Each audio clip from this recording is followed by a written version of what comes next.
স্বপ্নে পাওয়া এই গোপালকে নিয়ে অনেক কাহিনী। শ্রীকৃষ্ণ জন্মাষ্টমী পালন। কথায় আছে, বিশ্বাসে মেলায় বস্তু, তর্কে বহুদূর। কে কি বলবেন জানা নেই, তবে আধ্যাত্মবাদীরা দাবি করেন শ্রী ভগবান হল ভক্তবৎসল। ভগবান হলেন অপার কৃপাময়।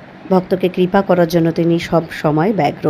সোমবার রাতেই ছিল শ্রীকৃষ্ণ জন্মাষ্টমী, আর সেই রাতে বিভিন্ন স্থানে ভগবান শ্রীকৃষ্ণের জন্মদিন পালিত হয়েছে ভক্তি শ্রদ্ধার সঙ্গে। সেই জন্মাষ্টমী জন্মদিন পালিত হলো শিলিগুড়ি আশরাফনগরের ভক্তিনগর শ্রদ্ধা ওয়েলফেয়ার সোসাইটির বিশিষ্ট সমাজসেবী পূজা মোক্তারের বাড়িতে।